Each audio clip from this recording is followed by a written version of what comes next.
Blog Talk Radio. Welcome to Life Transformation Radio. This show is all about life transformations and our journey from where we were to why we are doing what we are doing today. We will discuss the hiccups, the roller coasters, and the blood, sweat, and tears that has been poured out while discovering our purpose. It is all about our transformation. Here is your host, Sean Douglas. Welcome, Life Transformation Radio listeners. This is your host, Sean Douglas, speaker, trainer, author, and with me today is Meredith Brown. Welcome to the show, Meredith. Thank you, Sean. Appreciate it. Very happy to be here. So, we are going to rethink, reframe, and relax with Meredith Brown today. She lives in Greenwood, South Carolina, with her husband, Greg, and her 3 girls. After receiving her Master of Science in Clinical Practice from Augusta State University, she began teaching full-time at a local college. At the time, as a single parent working full-time and going to school, she needed to find something to help her manage her stress. Over the past 15 years, she has done extensive research in the area of stress management.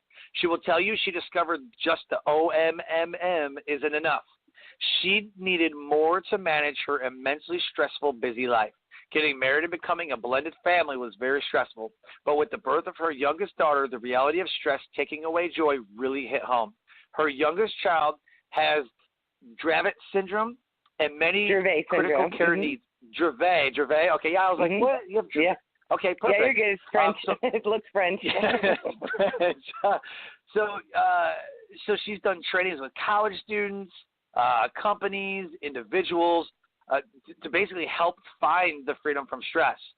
Passion and research motivate her to spread the word about stress and how it can be managed to improve life satisfaction and enjoy our moments rather than worry them away.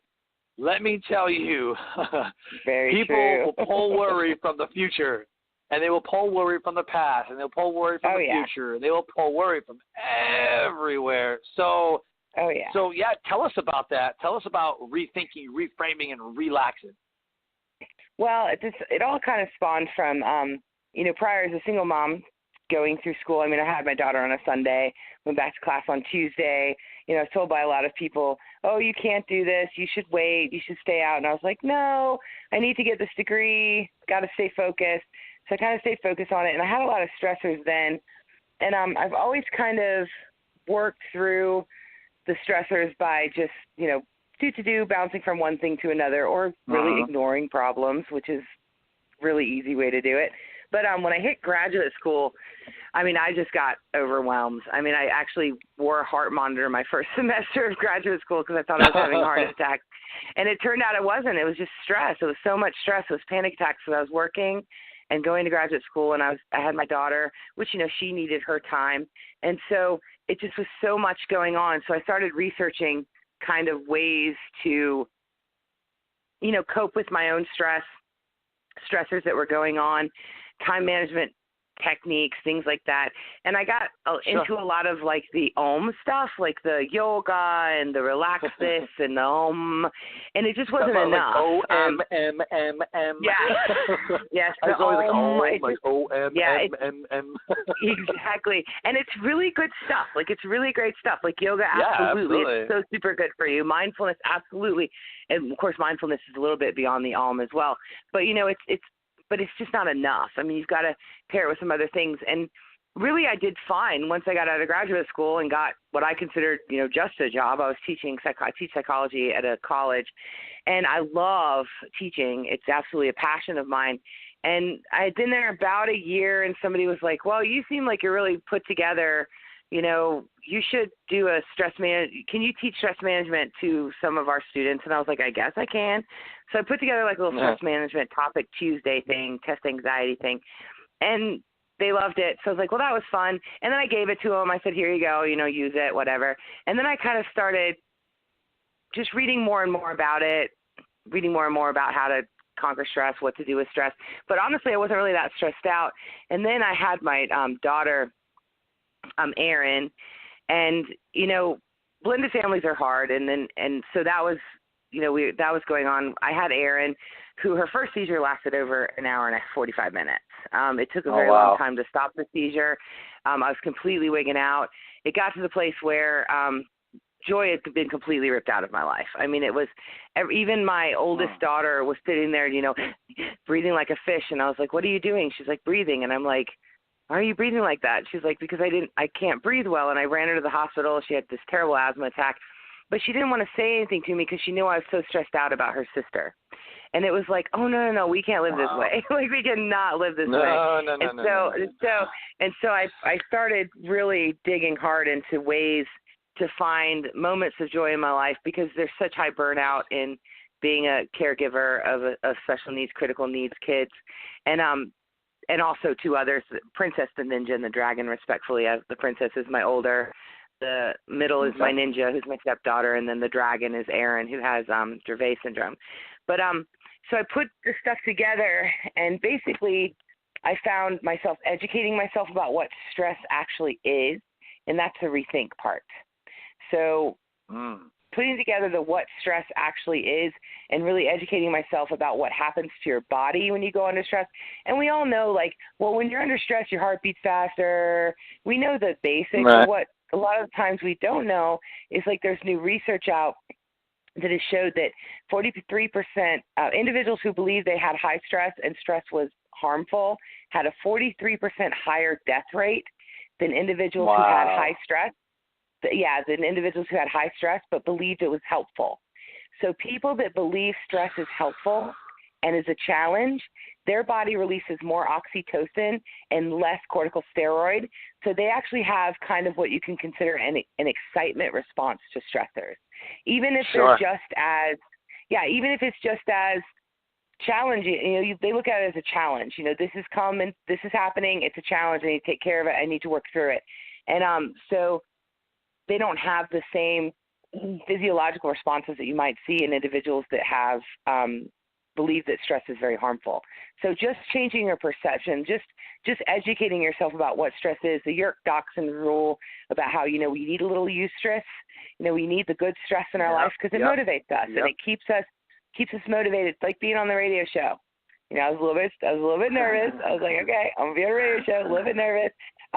Especially, with all the cool stuff that you've been doing. I'm like, I'm on a radio show with Sean. I'm a little nervous. But that little bit of nervousness helped me to prepare to do well. So that's like the rethinking part.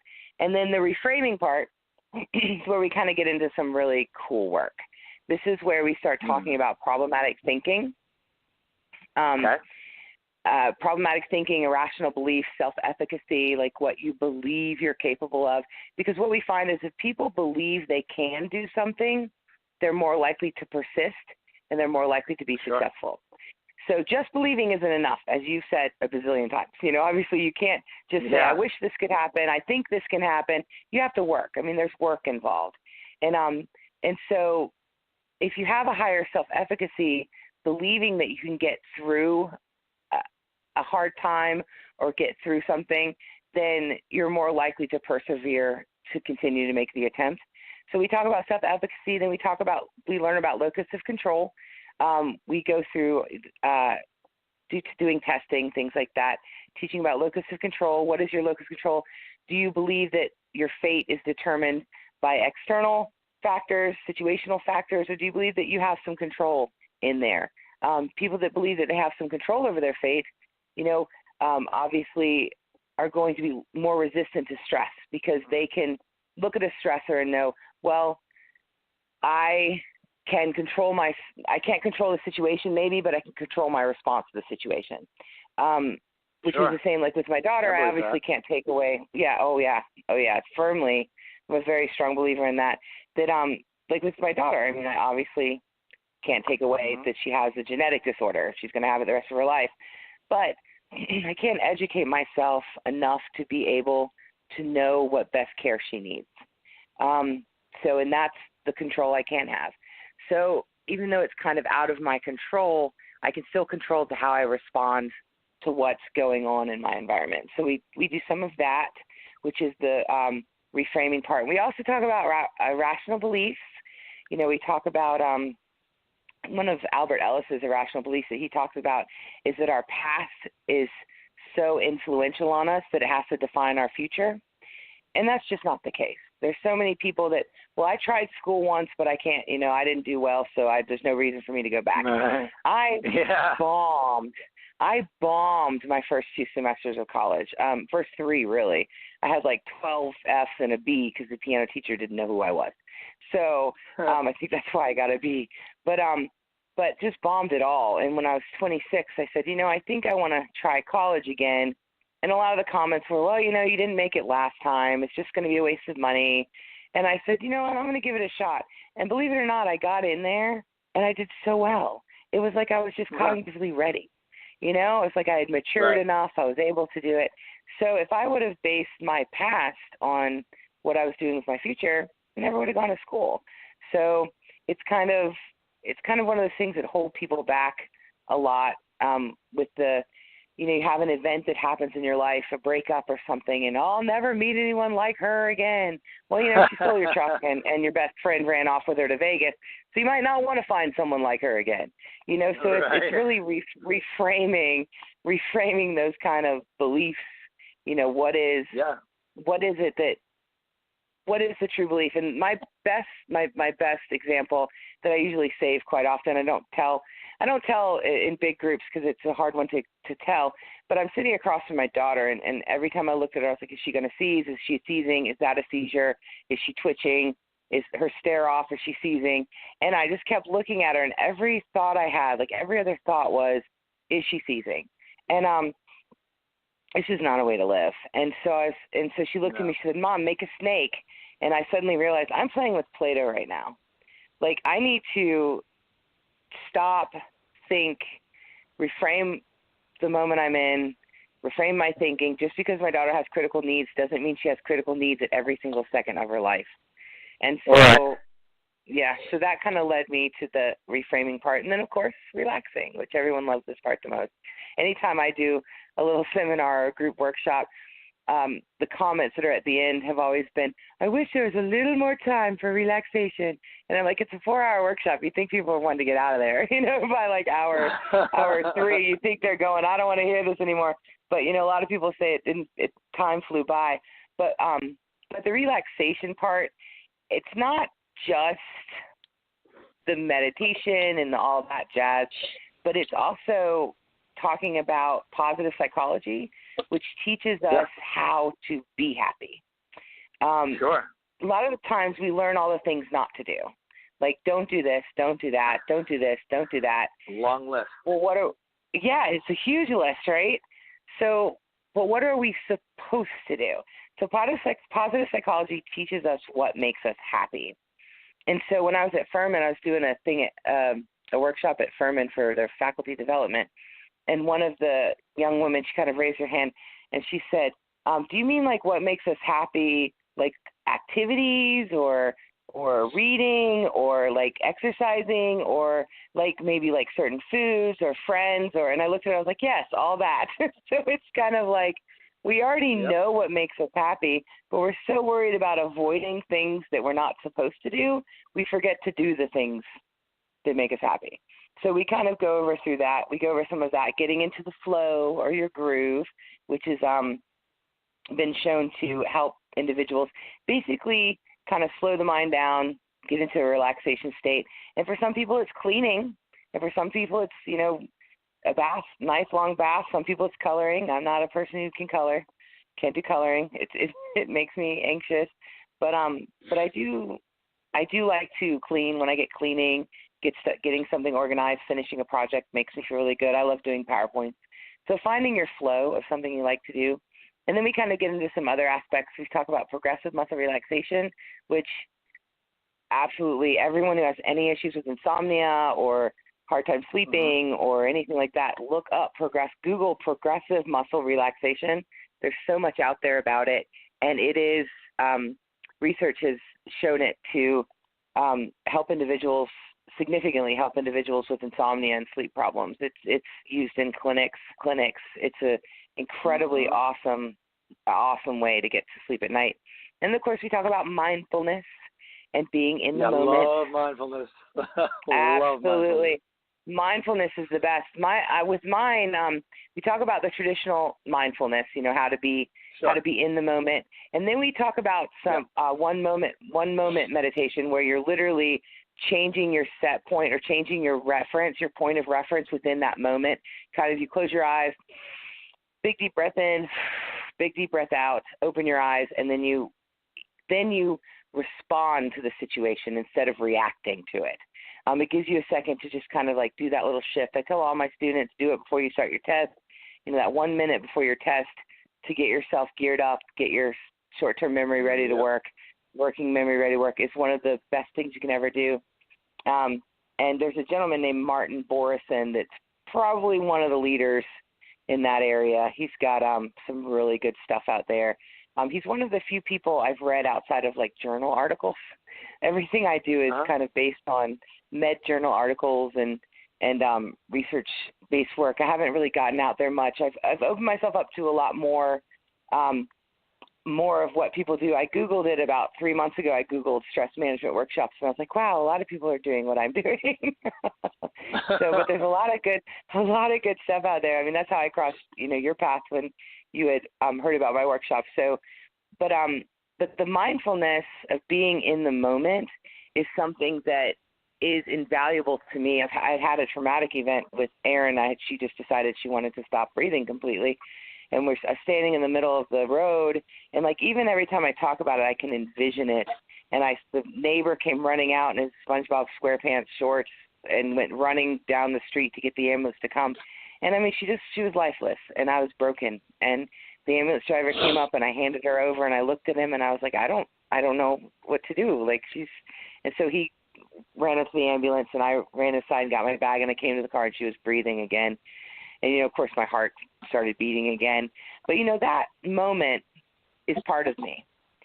And as much as I would like to take that moment and just kind of erase it and remove it from my life, it's not going to go away. It's because it's part of me. So I will be kind of walking towards the class, and I'll just kind of have a flash thought of that moment. And I'll stop myself, and I'll look around and be like, it's a chilly day. And I can feel that breeze on my face. Mm-hmm. And I'll take a big, deep breath, and then I'll just keep walking, because I don't need to live at that place, because I'm in this place.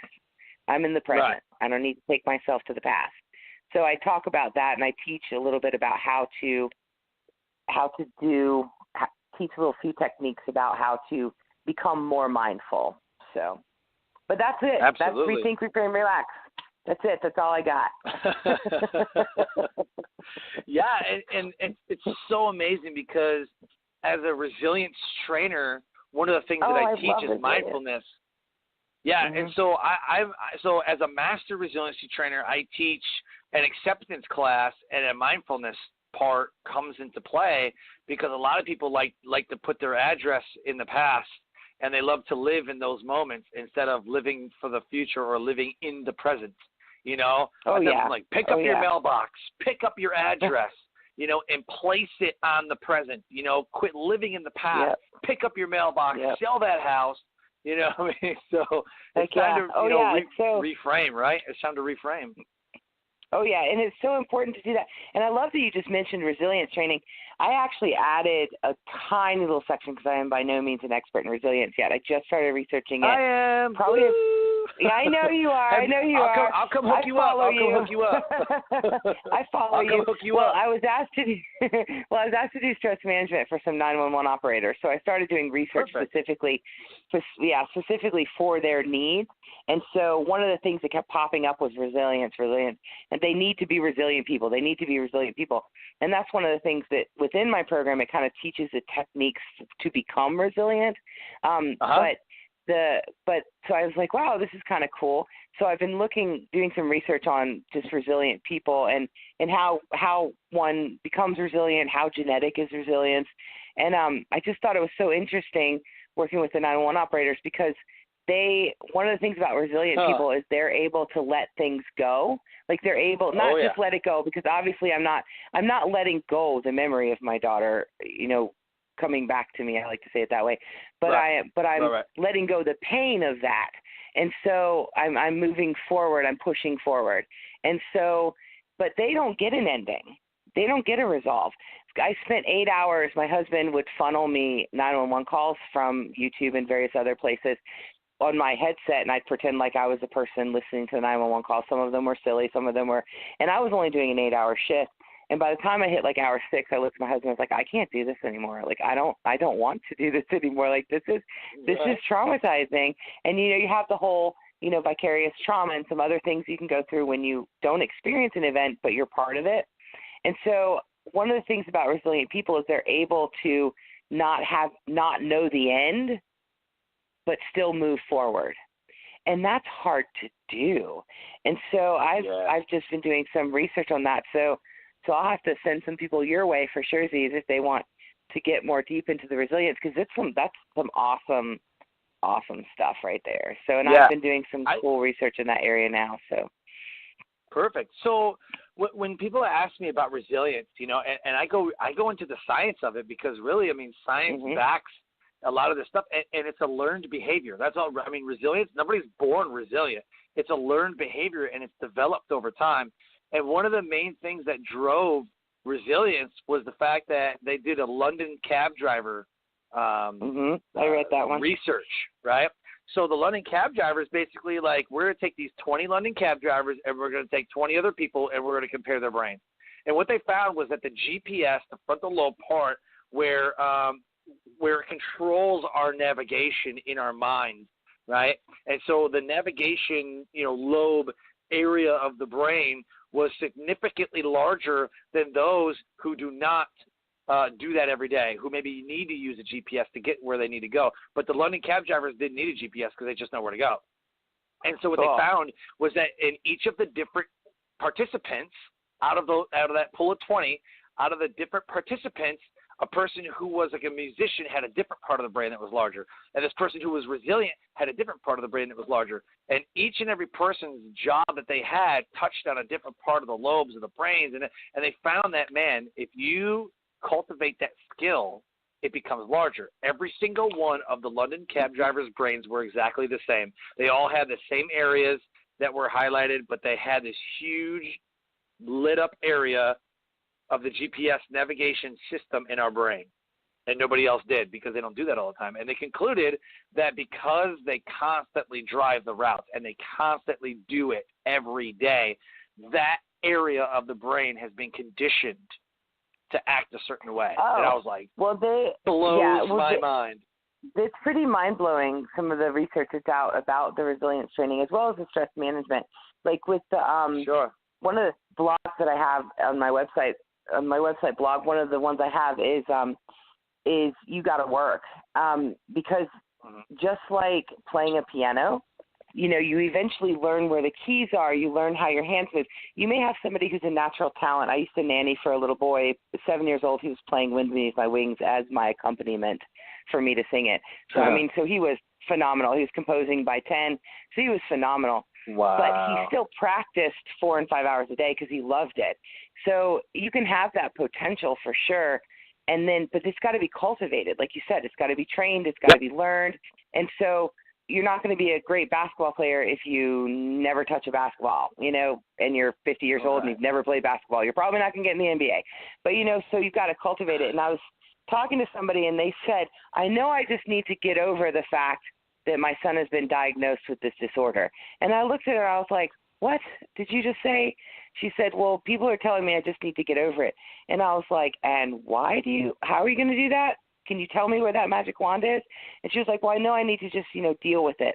And I looked at her, I was like, you're allowed to be upset. You're allowed to be angry. You're allowed to be sad. These are valid ways to feel about this. And it's not a getting over it thing. You've got to learn to be able to work through things. And so it's like it takes practice to learn how to manage stress. It takes practice to learn, just like it takes practice to learn how to play a piano. So that's one of the things I push to people, that if you say, I'm nothing but a pessimist, well, but you can learn to be more optimistic. There's research out, like you're saying, you kind of become who you are with some of the research you're talking about. Well, there's research out, about people that lose a parent or someone that's very close to them before age 11. They have now a concept of, stable and global thinking. And it's stable because you can't come back from death. Death is death. So that stable thinking is brought to them at an early age. And so they become kind of more stable global thinkers, forever, always. And that's one of the things I teach that we need to reframe. I never get what I want. I always get picked on. Well, challenge that. Do you really never get what you want? Because we just had apple pie last night, and you said you wanted apple pie. Do you know what I mean? So starting to challenge those global stable thinking, so that way you can move into a more optimistic mindset. So that's some really cool stuff with regards to working towards becoming stress-free. Not because stressors aren't there, because they are not going to go away, but because you're able to respond and react to them better in a way that's healthy. Yeah. So. Yes. Yep. I like to tell people too. Agree. Go ahead. I like to tell people too to stop shooting on themselves, because Albert Ellis would say, "No, you don't. No, you don't." Yes, you got to stop shooting, because we're always like, I should have done this. I should have done that. I should have done this. Oh, it's the best thing ever. It's from Albert Ellis. It's from Albert Ellis, REBT therapies and antecedent behaviors and consequences. Training. Oh, that stuff is so great. And so with the other one, which we probably shouldn't say on air, people will just have to catch the other one in one of our trainings, because it's a little bit worse than shooting. So, and you know what I'm talking about. So, but it makes sense though, because like even with my daughter's medications, she had her tonsils out and she couldn't take anything because they were scared of the seizures. So she had the medication while getting her tonsils out, obviously. But when she came out of it, the only thing she could have is Tylenol, because she's already on medication that slows her, her down. And so Tylenol, wasn't quite enough. So she refused to swallow, refused to do anything. And she couldn't take her pill. So we had to take her to the hospital. She had to get IV medication. And she couldn't take her Onfi pill. So we just said, well, we're just going to stop the Onfi and see how it goes. And she did so well without the Onfi. And so, of course, I start kicking myself. I should have taken her off Onfi a year ago. And my friend Tamitha was just like, Meredith, how do you know that would have worked then? And I'm like, you're right. Situation's different. Right. So, but I was really kicking myself over thinking that I should have done, I could have done better. I should have done better. When the truth is, I am honestly doing the absolute best I can, because I'm taking it one day at a time, and I'm preparing for tomorrow every day. So Absolutely. I think people get real guilty on themselves, and they start that self-defeating behaviors, self-defeating statements. I can't do it. I'm not worth it. To get into learned helplessness loops, and things like stress management, resiliency training.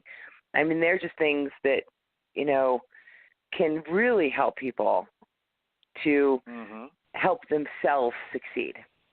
So when you're all alone and there's nobody to talk to, you have the techniques to pull yourself through the moment. So that's absolutely. It's so absolutely. important. Because all resilience is, you ask somebody who's like, well, what do you think resilience is? And they always think like, well, it's like bouncing back, or it's, whatever. But really, resilience is your ability to withstand, recover, and grow through the face of adversity, stress, and life's changing demand. That's exactly what it is. Oh, absolutely. It's your ability to withstand everything that you're going through. It is your ability to recover, to bounce back, to become better than you were yesterday. And then it's your ability to grow, because you can't just go through the adversity. You have to grow from it. And a lot of what we go through is self-sabotaged. It's stupid decisions that we made. It's, we all know that you're supposed to make, let's say you're supposed to save 10% of your income, for savings, and you're supposed to, do the debt snowball, and, but yet people are out blowing money left and right, and they're like, I don't have any money. Did you know that your car payment's like $700 a month? Do you really need a $700 a month car payment? You know what I mean? You've got like 4 kids at like, when you can't do it anymore. Yeah, right? For sure. It's like you got 4 kids at the age of 26. 4 kids at the age of 26. Don't you think you should stop? You know what I mean? Like there's things that happen. Like, what do you need 2 brand new vehicles? Well, and then that you can't afford it. Well, yeah, and why do you need? How is the apartment that's 1 bedroom, since you're only your one person? How is that not okay? Why do you need the 3 bedroom on the 5th floor? House. So Yeah. Yeah. Well, and then I think the instantaneous feel good is something that people are always searching for because they want to feel better. And I just had a long conversation with my daughter right before I came up here. I kept telling her, I was like, honey, I got to go. I'm going to be on a blog show. I love you. You are number one. Absolutely. You come first. But I got to go. I've been talking to you for 40 minutes. I got to walk. Family comes 45. First. But, yeah. Okay. Now it's 5:20 now. I really got to walk. Sean's going to get worried. I got to be on the phone. But we had this long talk about, some of the things that people are saying to her, people said to this person, said to that person, and just the silliness of people needing something to say about other people. And she was so fretting and so worrying. She's like, I don't know how to respond. And so one of the things I told her is be yourself, 100% yourself. Yep. Just be 100% yourself. And this too shall pass. You're going to be out of the situation soon. So I'm trying to teach you the resilience of,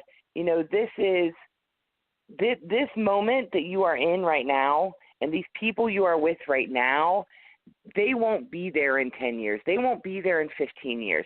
Your family will. So when you get stressed out or upset or start fussing at us or being upset with us, we're the ones that are going to be here in 15 years. We're the ones that are always going to be here for you. And so I'm trying to teach her some resilience to be able to do that, not just like you said, bounce back, but to push through and recover when she gets kind of hit with that, with that, you didn't get this or you can't do this or we don't have the money for that. And it's one of the things she's having to learn. She's been giving up for the last 3 years. She's been giving up going on school trips. She's been giving up going to, she's been giving up so many things because we've been putting money away, saving money for her because she wanted her senior year to be fantastic. And I told her, if you want your senior year to be fantastic, then you're going to have to start saving money now. Because we don't have it. We have food on the table. We have we're comfortable in our house. Our kids are doing well. But, medically speaking, Erin's very expensive. So I was explaining to her, you've got to start. And so she did. And so this senior year, she's so excited because she has so many opportunities because she spent 3 years saying, no, I can't go on the school trip, or no, I can't go out with you guys to the beach. And she's been saving that money, squirreling it away. So this year she said, I'm doing everything. And I'm like, yes, you are. And I hope you have a good time doing it. So, I can't convince her, well, maybe if you save it for a freshman year in college. And she's like, no way, Mom. I'm like, okay. Yeah, so, but I think you hit real good points, though, when you start talking. It's not just bouncing back because we can bounce back and still have the physiological negative effects of the stressor that's weighing on us. And we can still look like we're doing okay. The resilient person actually is doing okay. Their body's doing well. They're not looking for ways to self-medicate. The resilient person really is, and the person who has learned to manage that stress really is. I mean, they really are succeeding. So. Yes, absolutely. So I like how you started kind of like where you were before, and you kind of went into your why. But I want to know, like what is the number one? What is your why for what you do every day? Well, my honest why for what I do now every day, is because I practice this myself. I mean, I put this together essentially for myself so that I could have better life. I started doing the research, looking at things, saying, how can I avoid burnout? How can I handle my child? But the reason why, I guess I'm trying to think of what the passion of teaching people stress management, because I truly want people to know that they don't have to live with stress. Like they don't have to live feeling miserable. They don't have to live with the anxieties, and that's a real passion for me. So like churches, nonprofits, things like that, I'm absolutely all over coming and just speaking with no charge. The company, if you're going from an angle of why'd you start a company up, my husband says it's just because I wanted to be a CEO of something, and I said, no, that's not true.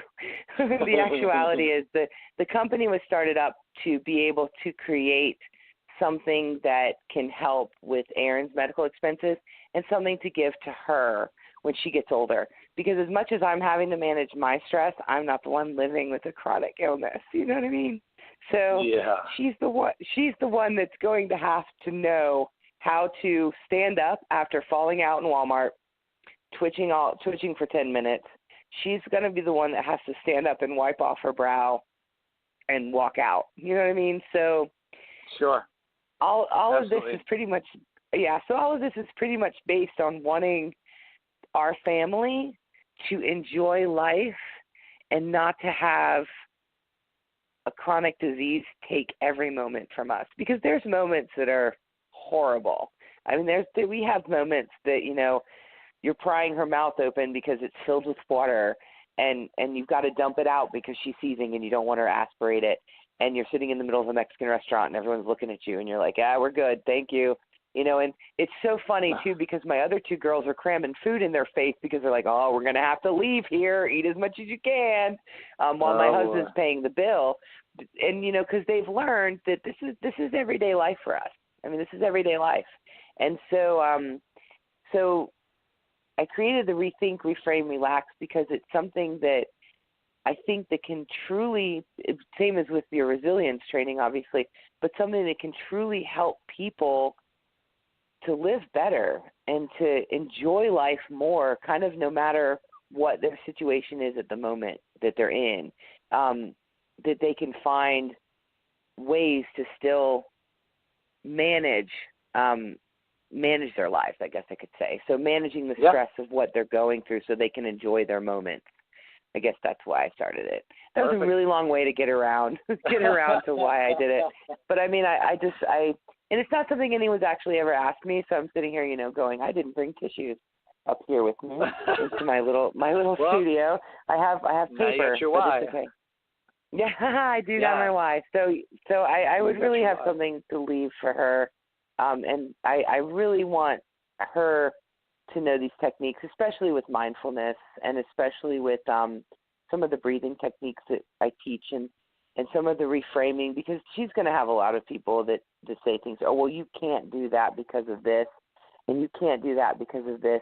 And I don't want her to necessarily headstrong run out like a bull and be like, I can do it, when she probably shouldn't be, or maybe, you know, but I want her to be able to make wise decisions, to be able to make good self-evaluations and good decisions. And I think that's what the resilience and I think that's what the stress management kind of teaches you as well. It teaches you to make good decisions for yourself. So that's kind of why I created the program. So I could, if I was going to create a program now, I might as well teach it to other people. But that's my why. That's my why. Perfect. So and I will probably have to be. Go ahead. Sorry. No, go ahead. No, go ahead. I was going to say I probably need to check in on your April 29th. That'd be cool. Shindig you're having, because it would be kind of cool to learn about some of the stuff that you're talking about for sure. So I'll have to check you guys out in Raleigh. So. Yeah, absolutely. And then the next one we do, we can have you come and speak at our event and kind of show us some of what you're doing. That would be fun. That would be fun. You know what I mean? So that would be fun. We've got 5 different countries that are following Blog Talk Radio, like Thailand, Norway, Canada, UK. I just want to thank everybody that has listened to the show and made this a success. Cool. And if you want to ask Meredith a question, the call-in number is 657-383-1109. Again, it is 657-383-1109. This is a live show, so if you have a legitimate question and you need help with something, now is the time to ask. Say yes and figure it out later. So let's go into the next section of what we're going to talk about. So I want to know, and I always ask this question to all my guests, looking back at everything that you've accomplished and looking back at everything that you've been through, what do you think with what you've built and how you're using it and you're teaching other people and how you're applying it into your life, what do you think was your transformation?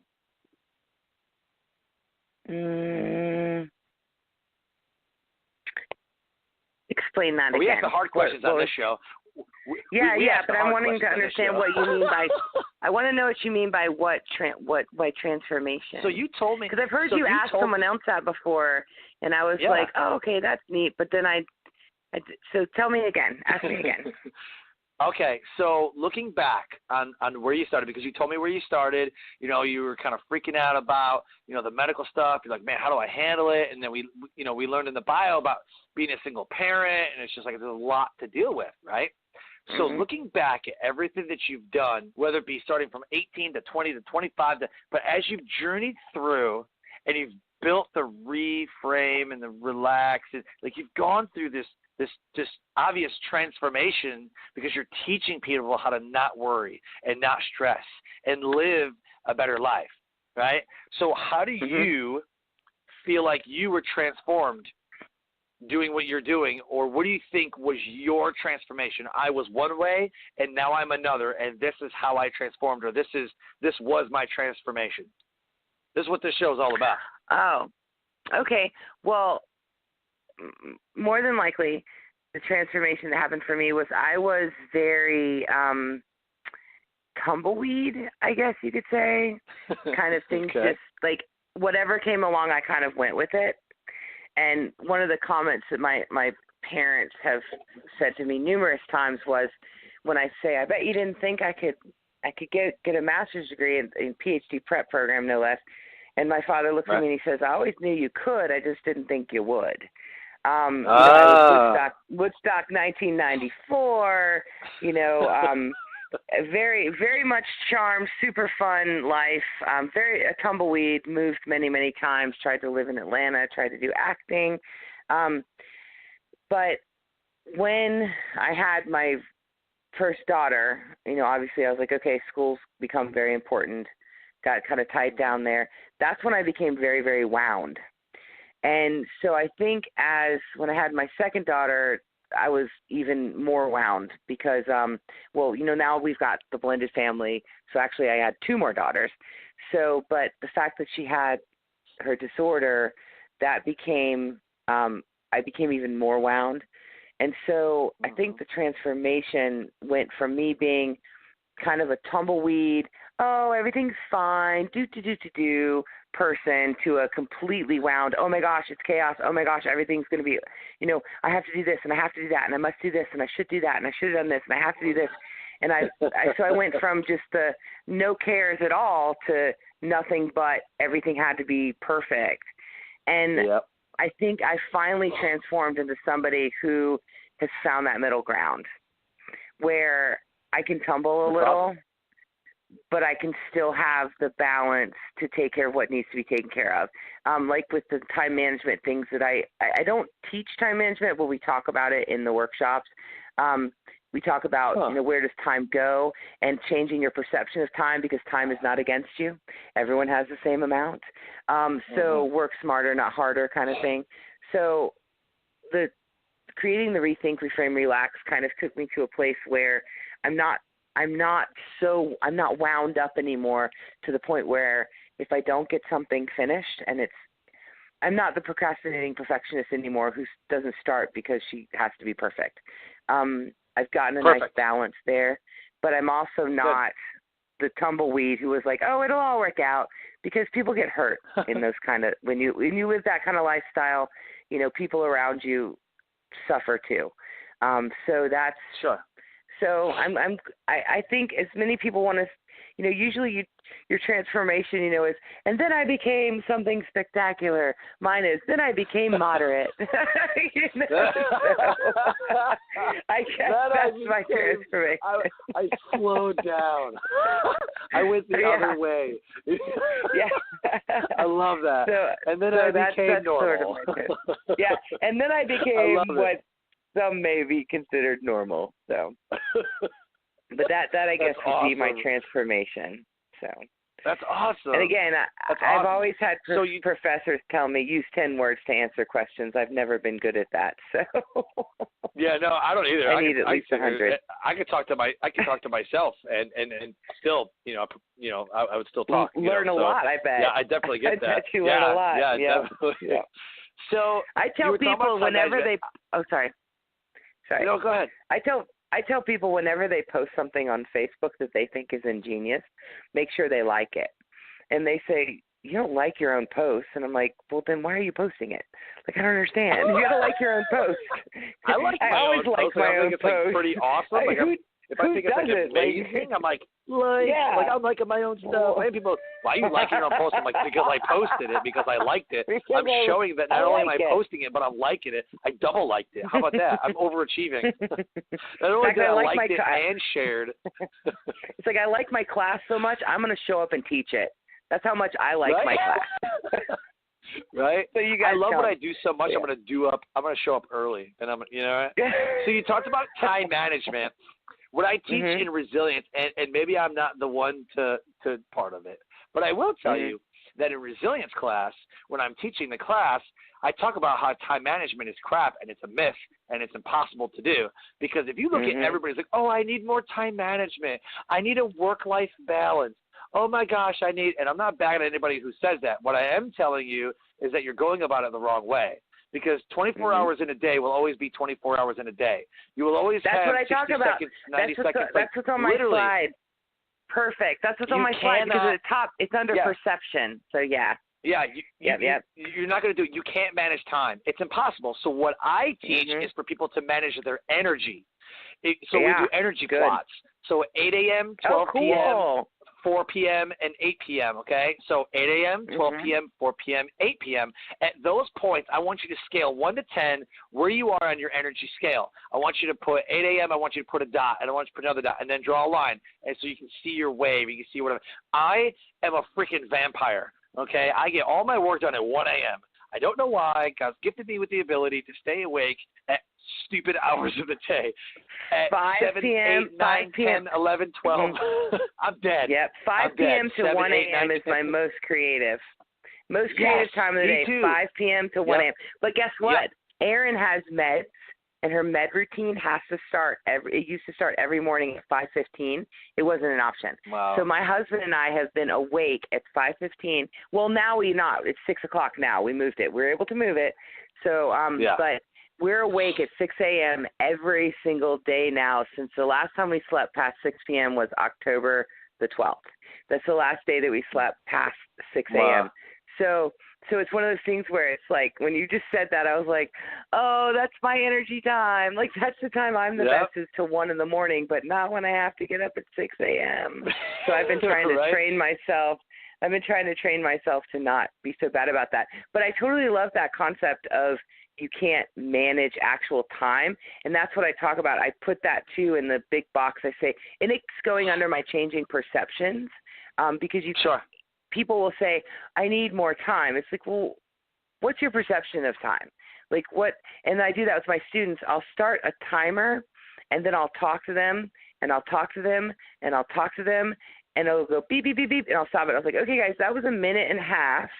And they look at me like, really? And I'm like, yeah, it was 1.5 minutes, like it felt like a long time. And I was like, it did. And then we'll do an activity. So I'm trying to show them for their exams because they wig out about time that 1.5 minutes is way longer than they think it is. Because 1.5 minutes you can do so much. So I have these games I have them do to show how long 1.5 minutes is. And with mine, like you're talking about teaching the energies, and I've never heard about that, so I most definitely need to come to one of your trainings. I've never heard that in my life.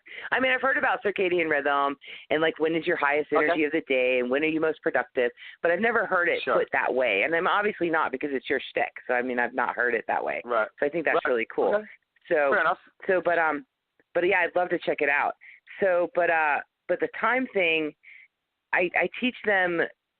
Where can you put things like time? Where are your time wasters? Like where are you wasting your time? Like where is the wasted stuff? Like where is the wasted moments? And I give them the example of mine for me. And again, I don't do training. It's one slide, and I talk about just be mindful of this kind of thing. But I said my time waster for me was sitting in line waiting for my kids at school. Because what I'd have to do is get them home, get them fed, do all that. And then at night at 7, I'd pull up the computer and do my email. Well, I suddenly realized if I get my work email put on my phone, I can do my email while I'm sitting in this line.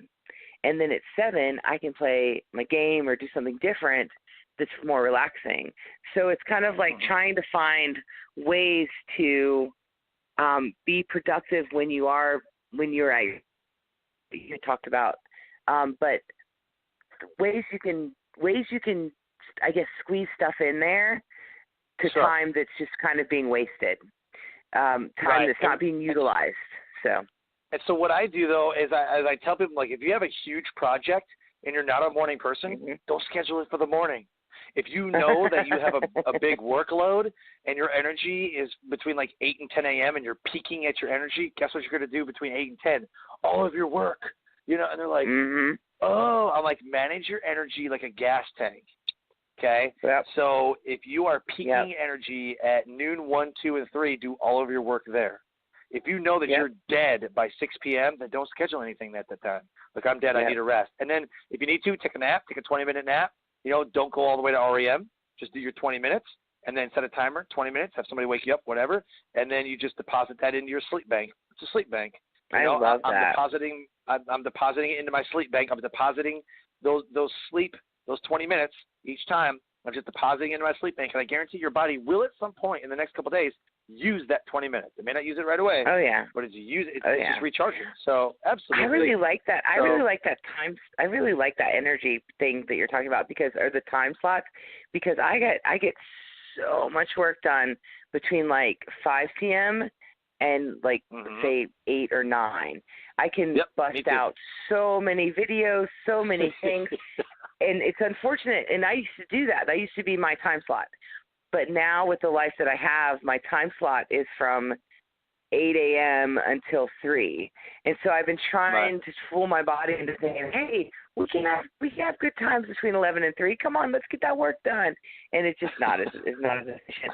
So super awesome and stellar that occasionally I'll say, honey, I'm not coming home till 9. And he's like, okay, get some work done. So I'll come home at 12 for lunch, hang out with everybody till about 3, and then I'll leave.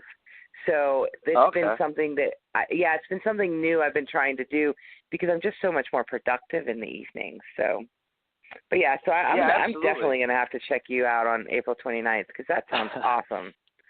So also, you could take it a step further and go Sunday to Sunday. Where am I at on Sunday? Where's my energy on Sunday? Where am I at on Monday, Tuesday, Wednesday? And you could actually do it during the week. On a scale of 1 to 10, where do you feel like your energy is? My energy is low on Sunday's okay. It's okay. But like Monday, I'm kind of low. And then it's like seriously like a sliding scale. Like I'm kind of, wham, I'm gone. I like evening Wednesday, and then Thursday, Friday, Saturday, I'm like, whew, I'm way up there energy. You know what I mean? And then I come way back down on Monday, and then Tuesday, and then wham, I'm way back up. So yeah, if you do like a Sunday to Sunday, you can really plot out your energy and say, man, I really got a lot to do. Like on Wednesday, I'm peaking on energy on Wednesday, or I'm getting up in my scale. Maybe I'll just schedule my huge project or a meeting or something that's very, very important. Maybe I'll just schedule it on that day, because the number one rule of success is to schedule your personal and professional development. I mean, it really is. That's number one rule. Schedule your personal and professional development. And so when you schedule things, you're more likely to do them. But if you schedule them at the correct moment, it elevates you to a more successful place. So that's just very cool. 2 cents on that. So I got a couple I love it. That was like a nickel. That was like a nickel, at least a nickel. Very cool. Well, I was going to tell you something. I'll give you that knowledge for free.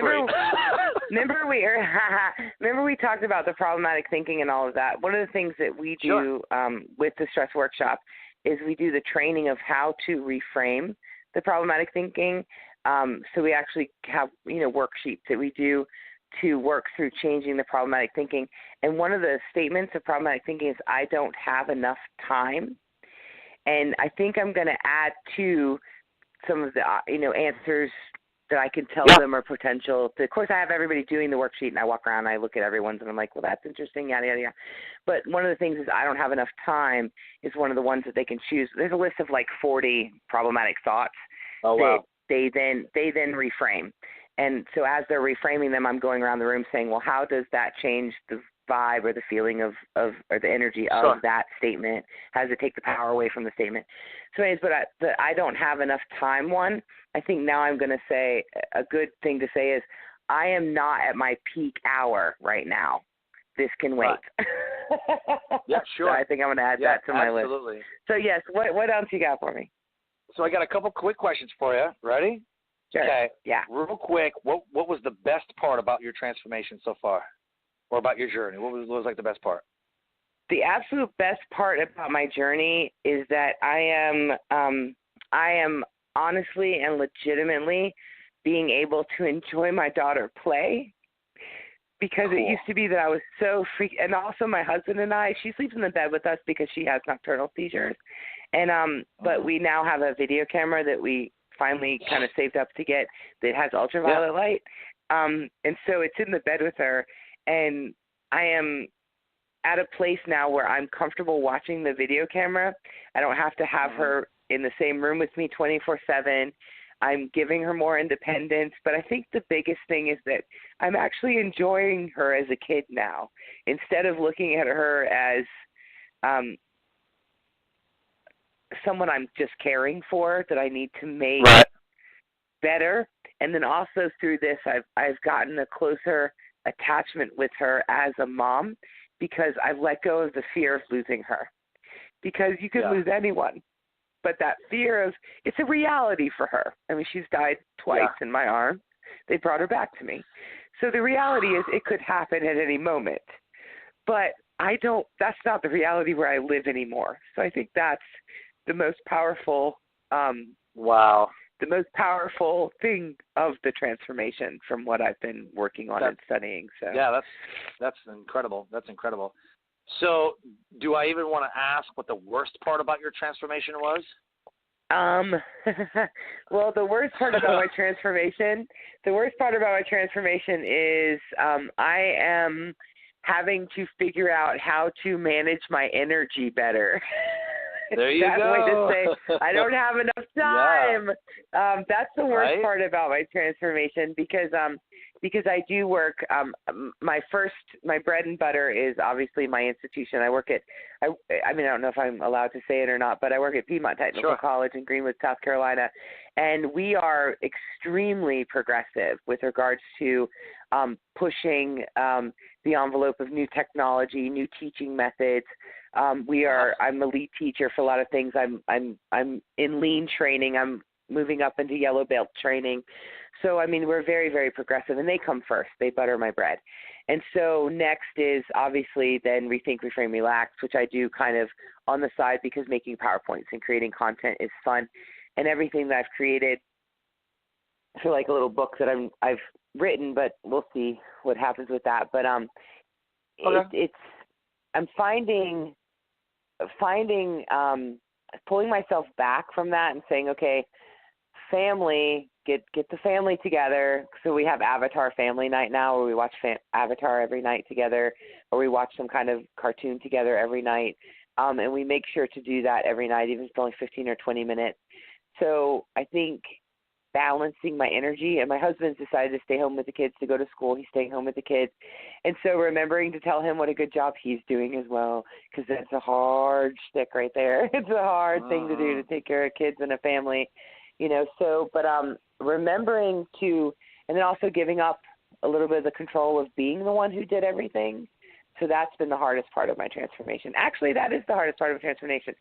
Giving up control has probably been the hardest part of my transformation, knowing that I can't do it by myself. I was in a place where everyone would say, we don't know how you do this. How do you do this? How do you do this? Before I had Aaron.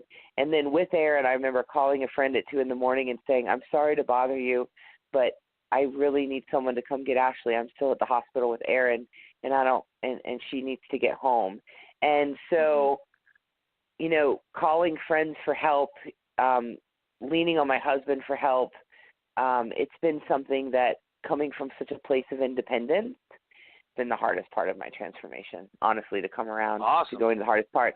But being able to manage and balance things is the hardest part. So, and giving up control for sure, these. My family will say it's giving up control. Yeah. So who has been your biggest influencer?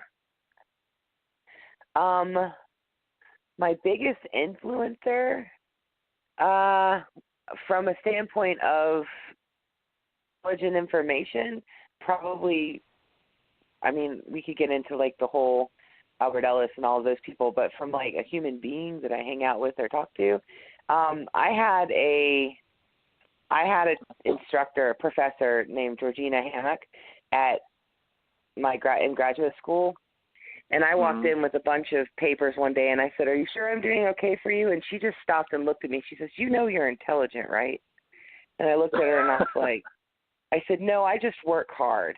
And she said, do you really believe that? And I said, yeah, I just work hard. And she said, no, you're intelligent. And I stood there for a minute and I went, well, I guess I am. So I think that's a long time ago, obviously, that happened because I was in graduate school. But I think that, I'm sorry, my alarm just went off for meds for my child. I forgot to turn it off my phone. Still there? Yep, I'm here. Hello? Okay, awesome. But yep. I think that she was influential to kind of flip that switch in my head because for years and years, I did not believe that I was an intelligent person. I just believed that I worked hard, and that's why I was able to do things. But finding out that I might actually be smart made me feel more confident. Yeah. So she's been a huge inspiration. She's a cancer survivor as well. 5 years. We've been close friends now for about 15 years. We don't get to see each other as often.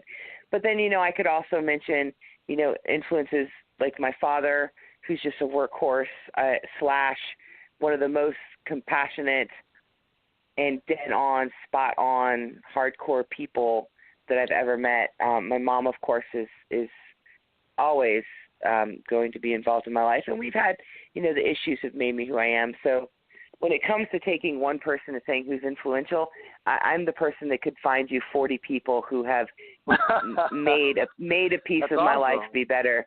I mean, I could literally, Tamitha, I have a reason for her, my husband, obviously, people that have hurt me. I mean, I could tell you how they made me a better person. I mean, I just don't know if there's any one person. And I'm even now thinking, oh my gosh, who else should I mention in case I play this blog show for my friends? Because there are just so many people that have, over the course of time, inspired me or made me into a better person. I mean, even coming down to the woman, one of my best things I learned in my entire life ever was in San Antonio, Texas. I was sitting next to a large African-American female. She was homeless. The smell was fantastic, but I used to go sit and hang out with her because I told you I was a tumbleweed. But in high school, I used to go sit and hang out with her in downtown San Antonio, and I was sharing my sandwich with her one day, and I said, I'm really upset because I didn't get that part, and I was kind of whiny. And she looked over at me and she said, what part?